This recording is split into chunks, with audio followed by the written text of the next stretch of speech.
ਸਤਨਾਮ ਸ਼੍ਰੀ ਵਾਹਿਗੁਰੂ ਜੀ।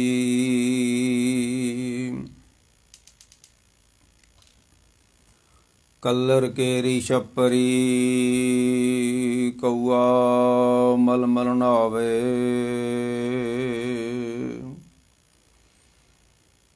ਮਨ ਤਨ ਮੈਲਾ ਅਵਗਣੀ ਚਿੰਜ ਭਰੀ ਗੰਦੀ ਆਏ। ਸਰਵਰ ਹੰਸ ਨ ਜਾਣਿਆ ਕਾਗ ਕੁਪੰਖੀ ਸੰਗ।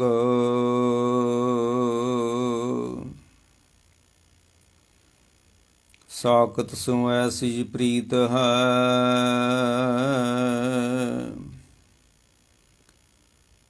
ਬੂਝੋ ਗਿਆਨੀ ਰੰਗ।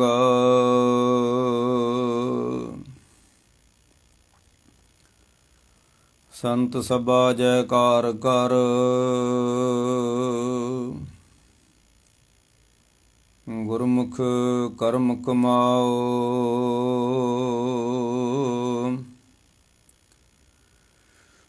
ਨਿਰਮਲ ਨਾਵਣ ਨਾਨਕ ਨਿਰਮਲ ਨਾਵਣ ਨਾਨਕਾ।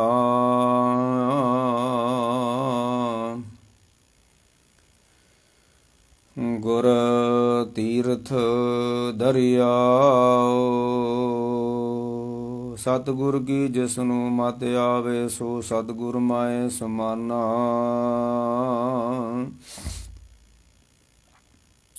ਇਹ ਬਾਣੀ ਜੋ ਜੀਉ ਜਾਣੇ ਤਿਸ ਅੰਤਰ ਰਵੇ ਹਰਿ ਨਾਮਾ।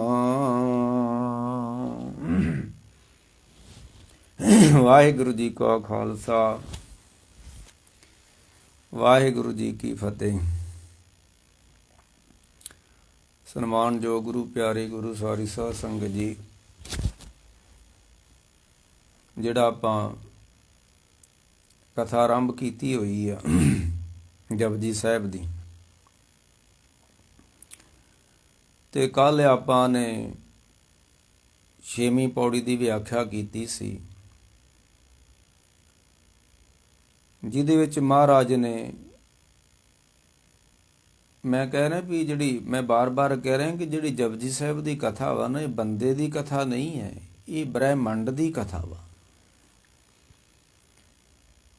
ਇਹ ਕਿਸੇ ਧਰਮ ਫਿਰਕੇ ਦੀ ਕਥਾ ਨਹੀਂ ਆ, ਇਹ ਸਾਰੇ ਬ੍ਰਹਿਮੰਡ ਦੀ ਕਥਾ ਵਾ। ਪਰ ਇਸ ਨੂੰ ਬ੍ਰਹਿਮੰਡੀ ਕਥਾ ਨਾ ਹੋਣ ਕਰਕੇ, ਨਾ ਸਮਝਦਿਆਂ ਹੋਇਆਂ ਬੰਦੇ ਨੇ ਆਪਣੀ ਕਥਾ ਕੀਤੀ ਹੋਈ ਹੈ ਵੀ ਸਾਡੀ ਇਹ ਕਥਾ ਜਪਜੀ ਸਾਹਿਬ ਜਿਹੜੀ ਹੈ। ਨਹੀਂ ਨਹੀਂ ਨਹੀਂ, ਬ੍ਰਹਿਮੰਡ ਦੀ ਕਥਾ ਹੈ ਬਾਬੇ ਨਾਨਕ ਦੀ। ਕੀਤਾ ਪਸਾਓ ਏਕੋ ਕਵਾਓ ਤਿਸਤੇ ਹੋਵੇ ਲੱਖ ਦਰਿਆਓ। ਤੇ ਉਹ ਬ੍ਰਹਿਮੰਡੀ ਕਥਾ ਆਪਾਂ ਆਰੰਭ ਕੀਤੀ ਹੋਈ ਹੈ। ਤੇ ਕੱਲ ਵਿੱਚ ਇੱਕ ਬਚਨ ਆਇਆ ਹੈ ਕਿ ਜੇਤੀ ਸਿਰਠ ਉਪਾਈ ਵੇਖਾਂ। ਮੈਂ ਜੋ ਵੇਖ ਰਿਹਾ ਹੈ ਇਹਦੇ ਵਿੱਚ ਜੋ ਕੁਝ ਦਿਖ ਰਿਹਾ ਵਾ ਨਾ, ਇਹ ਸਭ ਕੁਛ ਰੱਬ ਦੀ ਰਹਿਮਤ ਵਾ। ਉਹਦੇ ਚ ਕੀ ਦਿਖ ਰਿਹਾ ਵਾ? ਰਾਤੀ ਰੁੱਤੀ ਥਿੱਤੀ ਵਾਰ ਪੌਣ ਪਾਣੀ ਅਗਨੀ ਪਤਾਲ। ਤਿਸ ਵਿੱਚ ਧਰਤੀ ਥਾਪ ਰੱਖੀ ਧਰਮਸਾਲ। ਤਿਸ ਵਿੱਚ ਜੀ ਜੁਗਤ ਕੇ ਰੰਗ ਤਿਨ ਕੇ ਨਾਮ ਅਨੇਕ ਅਨੰਤ। ਕਰਮੀ ਕਰਮੀ ਹੋਏ ਵਿਚਾਰ। ਮਹਾਰਾਜ ਕਹਿੰਦੇ ਮੈਂ ਜੋ ਵੇਖ ਰਿਹਾ ਵਾਂ ਇਹ, ਤੇ ਜੋ ਕੁਝ ਪਸਾਰਾ ਹੋਇਆ ਵਾ, ਕੀਤਾ ਪਸਾਓ। ਹੁਕਮੀ ਹੋਵਣ ਜੀ ਹੁਕਮ ਲੈ ਵਡਿਆਈ। ਇਹ ਸਾਰਾ ਉਹਦੇ ਹੁਕਮ ਨਾਲ ਹੋਇਆ ਵਾ, ਤੇ ਹੁਕਮ 'ਚ ਬੱਧਾ ਹੋਇਆ ਵਾ। ਦੋ ਗੱਲਾਂ ਨੇ। ਜੇਤੀ ਸਿਰਠ ਉਪਾਈ ਵੇਖਾਂ ਵਿਣ ਕਰਮਾਂ ਕੇ। ਉਸ ਰੱਬ ਦੀ ਕਰਮ ਤੋਂ ਬਿਨਾਂ, ਉਸ ਦੀ ਰਹਿਮਤ ਤੋਂ ਬਿਨਾਂ ਇਹ ਬਣਿਆ ਨਹੀਂ ਹੈ ਸੰਸਾਰ। ਹਾਲਾਂਕਿ ਇੱਕ ਜਦੋਂ ਗੁਰੂ ਨਾਨਕ ਸਾਹਿਬ ਨੇ ਪੱਟੀ ਲਿਖੀ ਨਾ, ਉਹਦੇ ਚ ਪਾਂਧੇ ਨੂੰ ਕਹਿੰਦੇ ਨੇ ਕਿ ਸੱਚੇ ਸਾਇਆ ਛਾਈ ਸਭ ਜਗ ਅੰਤਰ।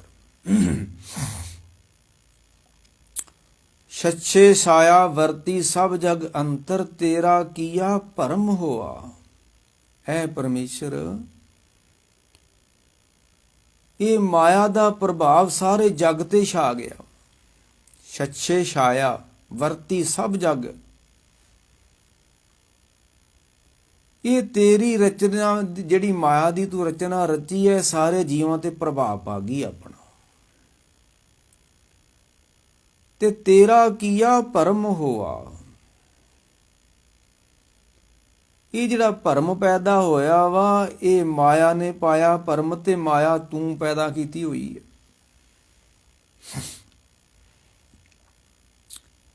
ਸੱਚੇ ਛਾਇਆ ਵਰਤੀ ਸਭ ਜਗ ਅੰਤਰ,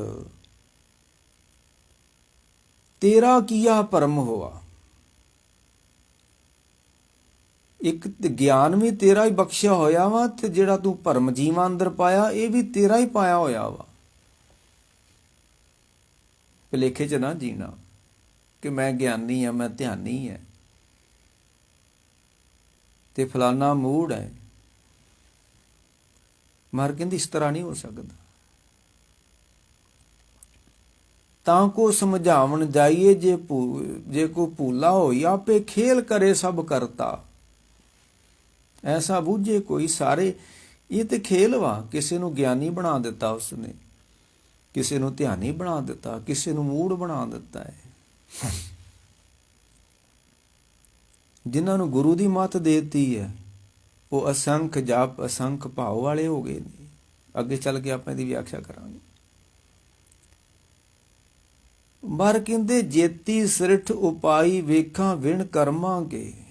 ਤੇਰੀ ਬਖਸ਼ਿਸ਼ ਤੋਂ ਬਿਨਾਂ ਤੇ ਭਰਮ ਨਹੀਂ ਪੈਦਾ ਹੋ ਸਕਦਾ। ਇਹ ਜਿਹੜਾ ਭਰਮ ਪੈਦਾ ਹੋਇਆ, ਇਹ ਵੀ ਤੂੰ ਹੀ ਕੀਤਾ ਹੈ।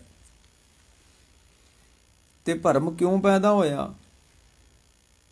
ਸੱਚੇ ਛਾਇਆ ਵਰਤੀ ਸਭ ਜਗ ਅੰਤਰ, ਤੇਰਾ ਕੀਆ ਭਰਮ ਹੋਆ। ਤੂੰ ਮਾਇਆ ਪੈਦਾ ਕਰ ਦਿੱਤੀ, ਮਾਇਆ ਨੇ ਪ੍ਰਭਾਵ ਪਾ ਲਿਆ, ਤੇ ਇਹ ਜੀਵ ਦੇ ਤੇਰੇ ਅੰਦਰ ਵਿੱਚ ਭਰਮ ਪੈਦਾ ਹੋ ਗਿਆ ਹੈ। ਜਿਹਨੂੰ ਕਹਿੰਦੇ ਕਿਵ ਸਚਿਆਰਾ ਹੋਈਏ, ਕਿ ਕੂੜੇ ਟੁੱਟੇ ਪਾਲ ਹੋ ਗਈ। ਇਹ ਪਾਲ ਤੂੰ ਹੀ ਖੜੀ ਕਰ ਦਿੱਤੀ। ਤੇਰਾ ਕੀਆ ਭਰਮ ਹੋਆ। ਅਗਲਾ ਗੱਲ ਨਾਲ ਸੀ ਕਿ ਜੇਤੀ ਸਿਰਠੂ ਪਾਈ ਵੇਖਾਂ ਵਿਣ ਕਰਮਾਂ ਕੇ। ਇਹ ਗਿਆਨੀ ਸਾਡੇ ਆਪਣੇ ਉੱਤੇ ਕਥਾ ਲਾਈ ਜਾਂਦੇ ਆ ਕਿ ਸਾਨੂੰ ਪੈਸਾ ਮਿਲ ਗਿਆ, ਸਾਡੇ ਕਰਮਾਂ 'ਚ ਸੀ। ਮਾਰ ਕਹਿੰਦੇ ਨੇ ਜੋ ਕੁਛ ਹੋਇਆ ਉਹਦੀ ਕਰਮ ਹੋਈ ਆ, ਉਹਦਾ ਹੀ ਕਰਮ ਹੋਇਆ ਹੈ, ਉਹਦੀ ਬਖਸ਼ਿਸ਼ ਹੋਈ ਹੈ। ਤੁਸੀਂ ਆਪਣੇ ਤੇ ਨਾ ਲਾਇਓ ਜੀ। ਰੱਬ ਸਾਰਿਆਂ ਦਾ ਸਾਂਝਾ ਵਾ। ਅਵਲ ਅੱਲਾ ਨੂਰ ਪਾਇਆ ਕੁਦਰਤ ਕੇ ਸਭ ਬੰਦੇ। ਏਕ ਨੂਰ ਤੇ ਸਭ ਜਗ, ਬੰਦੇ ਨਹੀਂ, ਕੀੜੀ ਵੀ ਉਸ ਤੋਂ ਹੀ ਉਪਜੀ ਆ। ਬੰਦੇ ਨਹੀਂ, ਕੀੜੀ ਤੋਂ ਲੈ ਕੇ ਹਾਥੀ ਤੱਕ ਉਸ ਤੋਂ ਹੀ ਉਪਜਿਆ, ਸਭ ਜਗ ਉਪਜਿਆ। ਕੋ ਮੰਦੇ ਕੌਣ ਮੰਦੇ, ਸਭ ਜਗ ਉਪਜਿਆ। ਕੋ ਭਲੇ ਕੋ ਮੰਦੇ। ਮੰਦੇ ਕਿਸ ਨੇ ਪੈਦਾ ਕੀਤੇ ਨੇ? ਅਸੰਖ ਮੂਰਖੰਦ ਕੋਰ, ਸੰਖ ਚੋਰ ਹਰਾਮ ਖੋਰ, ਸੰਖ ਅਮਰ ਕਰ ਜਾਏ ਜੋਰ, ਅਸੰਖ ਗਲ ਵੱਡ ਹੱਤਿਆ ਕਮਾਏ। ਕਿਸ ਨੇ ਪੈਦਾ ਕੀਤੇ? ਤੇਰਾ ਕੀਆ ਭਰਮ ਹੋਆ। ਅਗਲੀ ਗੱਲ ਨਾਲ ਸੀ ਕਿ ਭਰਮ ਭਲਾਏ ਭਲਾਈਆਂ ਨੇ ਆਪੇ, ਭਰਮ ਉਪਾਏ ਭਲਾਈਆਂ ਨੇ ਆਪੇ। ਤੂੰ ਆਪ ਹੀ ਭਰਮ ਪੈਦਾ ਕੀਤਾ ਤੇ ਆਪ ਹੀ ਤੂੰ ਜੀਵਾਂ ਨੂੰ ਭੁਲਾ ਦਿੱਤਾ ਹੋਇਆ ਵਾ। ਤੇਰਾ ਕਰਮ ਹੋਆ ਤਿਨ ਗੁਰ ਮਿਲਿਆ। ਵਾਹ ਵਾਹ ਵਾਹ, ਬੜੀ ਡੂੰਘੀ ਗੱਲ ਹੈ। ਭਰਮ ਉਪਾਏ ਭਲਾਈਆਂ ਆਪੇ, ਤੇਰਾ ਕਰਮ ਹੋਆ ਤਿਨ ਗੁਰੂ ਮਿਲਿਆ। ਤੂੰ ਹੀ ਭਰਮ ਪੈਦਾ ਕੀਤਾ ਤੇ ਤੇਰਾ ਹੀ ਕਰਮ ਹੋਇਆ ਕਿ ਤੂੰ ਧਰਤੀ ਤੇ ਗੁਰੂ ਭੇਜਿਆ ਵਾ। ਤੇਰੇ ਤੋਂ ਬਿਨਾਂ ਗੁਰੂ ਵੀ ਨਹੀਂ ਆ ਸਕਦਾ ਧਰਤੀ ਉੱਤੇ। ਤੇਰਾ ਕਰਮ ਹੋਆ ਤੇ ਨਾ ਗੁਰੂ ਮਿਲਿਆ, ਤੇ ਜਿਹਨੂੰ ਤੂੰ ਭੇਜਿਆ ਸੀ ਉਹ ਕਿਸੇ ਭਾਗਾਂ ਵਾਲ ਜਿਨ੍ਹਾਂ ਨੂੰ ਮਿਲਿਆ ਉਹ ਤੇ ਵੀ ਤੇਰਾ ਕਰਮ ਹੋ ਗਿਆ। ਜਿਨ੍ਹਾਂ ਨੂੰ ਗੁਰੂ ਮਿਲਿਆ ਤੇਰਾ ਕਰਮ ਹੋਆ, ਤਿੰਨਾ ਗੁਰੂ ਮਿਲਿਆ, ਉਹਨਾਂ ਨੂੰ ਗੁਰੂ ਮਿਲ ਗਿਆ। ਤੇ ਮਹਾਰਾਜ ਕਹਿੰਦੇ ਜੇਤੀ ਸਿਰਠ ਉਪਾਈ ਵੇਖਾਂ ਵਿਣ ਕਰਮਾਂ ਕੇ।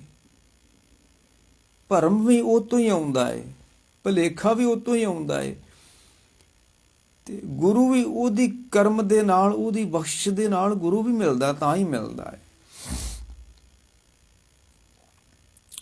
ਇਹ ਸੀ ਆਪਣੀ ਕੱਲ ਦੀ ਜਿਹੜੀ 6ਵੀਂ ਪੌੜੀ ਵਿਆਖਿਆ ਸੀ। ਤੇ ਜੇ ਅੱਜ ਦੀ ਸਮੁੱਚੀ ਜਪਜੀ ਸਾਹਿਬ ਨੂੰ ਮੈਂ ਅੱਜ ਕੋਈ ਨਵੀਂ ਅਗਲੀ ਪੌੜੀ ਦੀ ਵਿਆਖਿਆ ਨਹੀਂ ਕਰਨਾ ਚਾਹੁੰਦਾ, ਮੈਂ ਇਸੇ ਪੌੜੀ 'ਚ ਰਹਿਣਾ ਚਾਹੁੰਦਾ। ਅੱਜ ਦੀਆਂ ਪੌੜੀਆਂ ਤੱਕ, ਜਿੱਥੋਂ ਤੱਕ ਅਸੀਂ ਜਪਜੀ ਸਾਹਿਬ ਨੂੰ ਵਿਚਾਰ ਚੁੱਕੇ ਹਾਂ, 6 ਪੌੜੀਆਂ ਨੇ।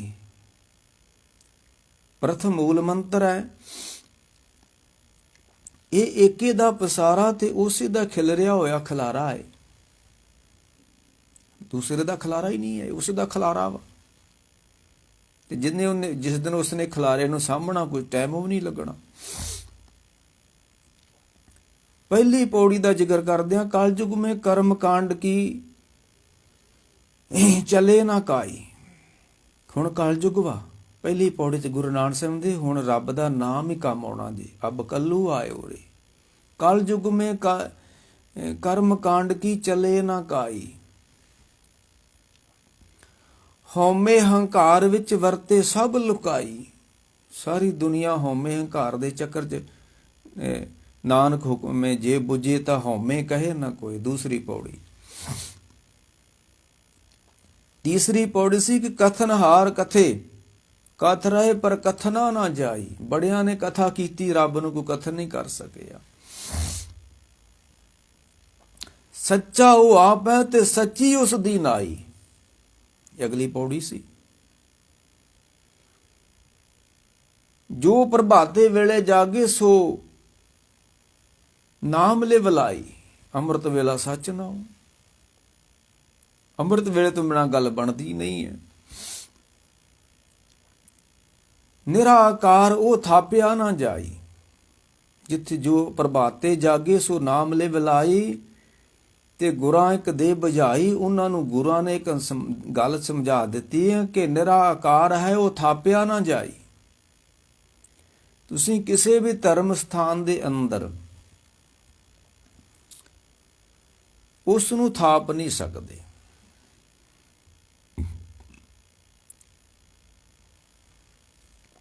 ਮੈਲ ਹੈ ਅੰਤਰ, ਇਹ ਮੈਲ ਹੈ ਅੰਦਰ, ਜਿਹਨੇ ਕਹਿੰਦਾ ਤੀਰਥ ਨਾਵਾਂ। ਮੈਲ ਹੈ ਅੰਤਰ ਬਾਹਰੋਂ ਨਹਾਤਿਆ ਨਾ ਜਾਈ। ਤੀਰਥਾਂ ਉੱਤੇ ਜਾ ਕੇ ਜਿਹੜੀ ਸਾਡੇ ਅੰਦਰ ਦੀ ਮੈਲ ਆ ਉਹ ਲੱਥਣੀ ਨਹੀਂ ਹੈ। ਇੱਥੋਂ ਤੱਕ ਸਾਡੀਆਂ ਕੱਲ 6 ਪੌੜੀਆਂ ਹੋਈਆਂ ਸੀ। ਆਓ ਅਸੀਂ ਇਸੇ ਪੌੜੀ 'ਚ ਰਹਿ ਕੇ ਅੱਜ ਇੱਕ ਅਗਲੀ ਤੁਕ ਆਈ ਸੀ ਕਿ ਜੇਤੀ ਸਿਰਠ ਉਪਾਈ ਵੇਖਾਂ ਵਿਣ ਕਰਮਾਂ ਕੇ ਮੇਲੇ ਲਈ ਮੱਤ ਵਿੱਚ ਰਤਨ ਜਵਾਹਰ ਮਾਨਕ ਜੇ ਗੁਰ ਕੀ ਸਿੱਖ ਸੁਣੀ। ਇੱਕ ਤੁਸੀਂ ਕਦੀ ਜਿਨ੍ਹਾਂ ਨੇ ਸਿੱਧ ਗੋਸ਼ਟ ਦੀ ਬਾਣੀ ਪੜ੍ਹੀ ਹੋਊਗੀ, ਤੇ ਜਾਂ ਅਸੀਂ ਜਦੋਂ ਅੰਮ੍ਰਿਤ ਛਕਣ ਜਾਂਦੇ ਉਹ ਸਾਨੂੰ ਇੱਕ ਤੁਕ ਸੁਣਾਉਂਦੇ ਆ ਕਿ ਸਤਿਗੁਰ ਕੇ ਜਨਮੇ ਗਮਨ ਮਟਾਇਆ। ਉਹ ਸਾਨੂੰ ਕਹਿੰਦੇ ਅੱਜ ਤੁਹਾਡਾ ਸਤਿਗੁਰ ਦੇ ਘਰ ਜਨਮ ਹੋ ਗਿਆ ਤੇ ਤੁਹਾਡਾ ਇਹ ਜਨਮ ਮਰਨ ਮਿਟ ਗਿਆ। ਪਰ ਇਹਦੇ ਅਰਥ ਇਹ ਨਹੀਂ ਹੈ ਭਾਈ। ਜਦੋਂ ਸਿੱਖ ਦੇ ਘਰ ਗੁਰੂ ਜੰਮੇਗਾ ਉਦੋਂ ਜਨਮ ਮਰਨ ਮਿਟੇਗਾ। ਅਸੀਂ ਇਹ ਜਿਹੜੀ ਜਪਜੀ ਸਾਹਿਬ ਆ ਨਾ, ਜਿਹੜੀ ਇਹਦੇ ਚ ਮੱਤ ਦਾ ਜ਼ਿਕਰ 3 ਵਾਰੀ ਆਉਂਦਾ ਹੈ ਕਿ ਮੱਤ ਵਿੱਚ ਰਤਨ ਜਵਾਹਰ ਮਾਨਕ। ਦੂਸਰਾ ਆਉਂਦਾ ਹੈ ਭਰੀਏ ਮੱਤ ਪਾਪਾਂ ਕੇ ਰੰਗ ਸੰਗ। ਤੀਸਰੀ ਵਾਰੀ ਜ਼ਿਕਰ ਆਉਂਦਾ ਕਿ ਤਿੱਥੇ ਘੜੀਏ ਸੁਰਤ ਮੱਤ ਤਿੱਥੇ ਘੜੀਏ ਸੁਰਤ ਮਤ, ਮਨ ਬੁੱਧ। ਜਾਂ ਅਸੀਂ ਜਦੋਂ ਅਰਦਾਸ ਕਰਦੇ ਹਾਂ ਤੇ ਦੋ ਗੱਲਾਂ, ਬੜੀਆਂ ਗੱਲਾਂ ਵੀ ਮੰਗਦੇ, ਪਰ ਦੋ ਗੱਲਾਂ ਸਾਡੀ ਮਤ ਨਾਲ ਸੰਬੰਧ ਰੱਖਣ ਵਾਲੀਆਂ ਨੇ। ਸਿੱਖਾਂ ਨੂੰ ਸਿੱਖੀ ਦਾਨ, ਕੇਸ ਦਾਨ, ਰਹਿਤ ਦਾਨ, ਵਿਵੇਕ ਦਾਨ। ਵਿਵੇਕ ਦਾਨ ਮਤਲਬ ਮਤ, ਇਹ ਮਤ ਦਾ ਗਿਆਨ ਹੈ। ਵਿਵੇਕ ਬੁੱਧ ਸਤਿਗੁਰ ਤੇ ਪਾਈ। ਤੇ ਜਾਂ ਫਿਰ ਅਰਦਾਸ ਦੇ ਅਖੀਰ ਵਿੱਚ ਜਾ ਕੇ ਅਸੀਂ ਕਹਿੰਦੇ ਹਾਂ ਕਿ ਸਿੱਖਾਂ ਦਾ ਮਨ ਨੀਵਾਂ, ਮਤ ਉੱਚੀ। ਮਤ ਉੱਚੀ ਹੋਣੀ ਚਾਹੀਦੀ ਹੈ, ਤੇ ਮਤ ਉੱਚੀ ਬੰਦੇ ਦੀ ਨਹੀਂ ਹੋ ਸਕਦੀ, ਮਤ ਉੱਚੀ ਗੁਰੂ ਦੀ ਹੁੰਦੀ ਹੈ। ਜਿੱਦਾਂ ਅਸੀਂ ਜਦੋਂ ਸੂਹੀ ਰਾਗ 'ਚ ਪੜ੍ਹਦੇ ਹਾਂ ਨਾ, ਸੂਹੀ ਮਹੱਲਾ ਪਹਿਲਾ। ਕੁਚੱਜੀ ਮੰਝ ਕੁਚੱਜੀ ਅਮਾਵਣੇ ਡੋਸੜੇ, ਦੋਸ਼ਾਂ ਨਾਲ ਭਰੀ ਹੋਈ ਮੱਤ ਨੂੰ ਕੁਚੱਜੀ ਕਹਿੰਦੇ ਨੇ। ਜਿਹੜਾ ਅਸੀਂ ਕਹਿੰਦੇ ਭਰੀਏ ਮੱਤ ਪਾਪਾਂ ਕੇ ਸੰਗ, ਅੱਜ ਇਸ ਦਾ ਜ਼ਿਕਰ ਕਰਨਾ ਕਿ ਪਾਪਾਂ ਨਾਲ ਕਿਉਂ ਭਰ ਗਈ ਹੈ। ਤੇ ਜਿਹਦੀ ਮੱਤ ਪਾਪਾਂ ਨਾਲ ਭਰ ਜੇ ਨਾ, ਉਹ ਫਿਰ ਕਿਸ ਗਿਣਤੀ ਵਿੱਚ ਆਉਂਦਾ ਹੈ? ਉਹ ਆਉਂਦਾ ਹੈ ਅਸੰਖ ਮੂਰਖ। ਅਸੰਖ ਮੂਰਖ, ਅੰਧਕੋਰ, ਸੰਖ ਚੋਰ, ਹਰਾਮ ਖੋਰ, ਇਹ ਉਹਨਾਂ ਦੀ ਗਿਣਤੀ ਹੈ ਜਿਨ੍ਹਾਂ ਦੀ ਭਰੀਏ ਮਤ ਪਾਪਾਂ ਕੇ ਸੰਗ, ਜਿਨ੍ਹਾਂ ਨੇ ਗੁਰਾਂ ਦੀ ਨਹੀਂ ਸੁਣੀ ਨਾ। ਜਿਨ੍ਹਾਂ ਨੇ ਸੁਣੀ ਉਹਨਾਂ ਦੇ ਮਤ ਵਿੱਚ ਰਤਨ ਜਵਾਹਰ ਮਾਣਕ, ਜੇ ਗੁਰ ਕੀ ਸਿੱਖ ਸੁਣੀ, ਜਿਨ੍ਹਾਂ ਨੇ ਸੁਣੀ ਤੇ ਉਹਨਾਂ ਦੀ ਗਿਣਤੀ ਆਉਂਦੀ ਹੈ ਅਸੰਖ ਜਪ, ਅਸੰਖ ਭਾਉ, ਅਸੰਖ ਪੂਜਾ, ਅਸੰਖ ਤਪ ਤਾਉ। ਇਹ ਜਿਨ੍ਹਾਂ ਨੇ ਮਤ ਨੂੰ ਜਿਨ੍ਹਾਂ ਨੇ ਸੁਣਿਆ। ਜਿਹੜਾ ਬਚਨ ਨਹੀਂ ਆਉਂਦਾ ਪਏ ਸਤਿਗੁਰੂ ਕੀ ਜਿਸ ਨੂੰ ਮਤ ਆਵੇ, ਉਹ ਕੀ ਹੁੰਦਾ ਹੈ? ਸੋ ਸਤਿਗੁਰ ਮਾਏ ਸਮਾਨਾ। ਉਹ ਜਦੋਂ ਗੁਰੂ ਦੀ ਮੱਤ ਆਉਣੀ ਆ, ਉਦੋਂ ਸਿੱਖ ਨੇ ਗੁਰੂ ਵਿੱਚ ਲੀਨ ਹੋ ਜਾਣਾ ਵਾ। ਉਸ ਤੋਂ ਪਹਿਲਾਂ ਲੀਨ ਹੋਇਆ ਨਹੀਂ ਜਾਣਾ। ਤੇ ਜੇ ਗੁਰੂ ਕੀ ਸਿੱਖ ਸੁਣੀ, ਜਿਨ੍ਹਾਂ ਨੇ ਸੁਣਿਆ ਉਹਨਾਂ ਦਾ ਨਾਂ ਫਿਰ ਗੁਰੂ ਨਾਨਕ ਸਾਹਿਬ ਨੇ ਆਖਿਆ ਕਿ ਅਸੰਖ ਜਪ, ਅਸੰਖ ਭਾਉ, ਅਸੰਖ ਪੂਜਾ, ਅਸੰਖ ਤਪ ਤਾਉ, ਅਸੰਖ ਗ੍ਰੰਥ, ਮੁਖ ਵੇਦ ਪਾਠ। ਤੇ ਜਿਹਦੀ ਮੱਤ ਮੈਲੀ ਆ ਉਹ ਪਾਠ ਕਦੀ ਕਰਦਾ? ਹੋ ਹੀ ਨਹੀਂ ਸਕਦਾ। ਮੈਲੀ ਮੱਤ ਵਾਲਾ ਬੰਦਾ ਪਾਠ ਕਰੂਗਾ ਤੇ ਉਹਨੂੰ ਕੋਈ ਲਾਭ ਨਹੀਂ ਹੋਣਾ। ਜਿਹੜੇ ਲੋਕ ਨਸ਼ਾ ਕਰਦੇ ਨੇ ਨਾ, ਉਹ ਕੀ ਕਰਦੇ ਨੇ? ਉਹਨਾਂ ਦੀ ਮੱਤ ਮੈਲੀ ਭੈੜੀ ਹੋ ਗਈ ਤੇ ਉਹ ਤੰਗ ਕਰਦੀ, ਤੇ ਉਹ ਮੱਤ ਨੂੰ ਮਾਰਨਾ ਚਾਹੁੰਦੇ ਨੇ ਨਸ਼ੇ ਰਾਹੀਂ।